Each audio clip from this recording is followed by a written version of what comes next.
Bonjour à tous. Alors on est super content d'être là devant vous pour vous présenter ce sur quoi on a travaillé ces 2 derniers jours. On s'est présenté devant vous vendredi, on s'appelait Color Your City. Là on est là pour vous présenter Colorize. Alors on va rentrer tout de suite dans le vif du sujet, mais avant j'aimerais mettre une petite ambiance un peu dans la salle. Une ambiance un peu lugubre. Tiens, tu peux me faire ça, je crois. Ouais, c'est lugubre, je vais essayer de faire mieux quand même. Imaginez-vous... là, vous êtes bien, vous êtes jeune, en bonne santé, on a la pêche, on va faire un start-up week-end, c'est génial. Mais là, dans la salle, là, il y a une personne sur 3 qui sera dépressive. Non, c'est vrai. Si en plus on rajoute à ça... Enfin, c'est vrai qu'en France, on est un peu les champions du pessimisme. Mais si en plus on rajoute à ça, enfin, pour vous imaginer, les transports, le chômage, la crise, le stress, la grisaille... On peut se dire qu'on a parfois de bonnes raisons quand même d'être pessimiste ou en tout cas un peu déprimé. Mais maintenant regardez ça. C'est quand même plus sympa déjà. Ça vient des fêtes des Lumières de Lyon de l'année dernière. Ce serait génial, non, s'il n'y avait pas un peu ça plus souvent dans la vie. Si on pouvait rajouter un peu des couleurs dans la ville. Si on pouvait interagir avec les façades, les bâtiments. Et si en fait on pouvait jouer avec son environnement, qu'on pouvait un peu le modeler. Et ben, c'est clairement sur ces problématiques qu'on a travaillé avec l'équipe. Pour en fait faire en sorte de changer notre perception de la ville, de faire en sorte qu'on ait une autre vision. Et ça se passe grâce à la réalité augmentée. Alors, il y en a une grande chance, aujourd'hui vous avez tous dans vos poches des smartphones, vous avez peut-être dans vos sacs des tablettes, et demain vous aurez tous sur le nez des Google Glass. Et bien avec l'application Colorize, vous allez pouvoir interagir avec les bâtiments, avec les façades, avec les monuments, avec les trottoirs, bref, avec tout l'environnement urbain, et en fait superposer un monde virtuel sur le monde réel. Donc en fait, très simplement, ce qu'on vous propose là avec l'application Colorize, c'est exactement de rendre accessible la réalité augmentée via la création. Mais bon, une petite démonstration vaut mieux que les longs discours, donc on va vous montrer ce sur quoi on a travaillé. Alors pour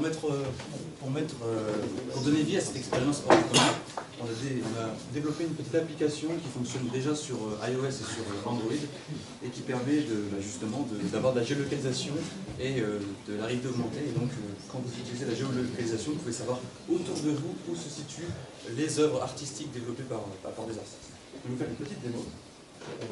Donc voilà l'application Colorize. Je vais scanner cette image.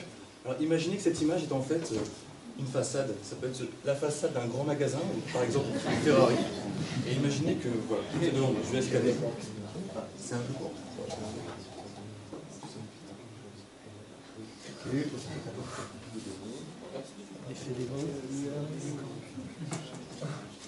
Ça a marché pendant tout le développement. On l'a vu. Le fameux L'effet.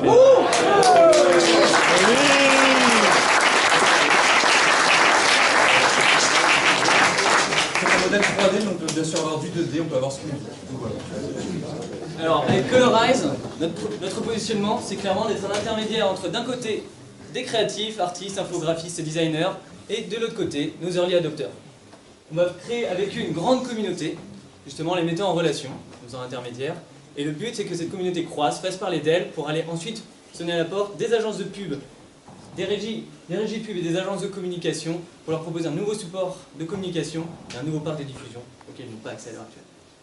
Notre business model, si on commence à petite échelle, dans un premier temps, pour le T0, sur un quartier, par exemple à Grenoble, on a déjà des contacts avec des agences d'infographie 3D qui pourraient nous faire quelques maquettes, en échange d'une promotion. Et donc avec une community platform, on fait un roulement des œuvres toutes les semaines, disponible gratuitement sur le site. Et si l'internaute veut la voir quand il le désire, à souhait, là par contre ce sera un modèle premium. Également, pour générer du cash flow en début d'activité, on fait des photos, on fait des maquettes avec de l'impression 3D, on a un Fab Lab à disposition, on fait des photos, des posters, des goodies, des t-shirts, tout ce que vous voulez. Ensuite, une fois qu'on aura la taille critique et stratégique, on ira voir les agences et les régies justement pour leur proposer ce nouveau parc de diffusion. Et pourquoi ça va marcher? Les Google Glass, ça arrive en 2014. 3 études de marché disent 10 millions d'utilisateurs d'ici début 2015. Et vous en aurez tous sur le nez demain. Un Kickstarter en novembre 2013, c'est fini. Est-ce que ça peut donner sur l'IAE?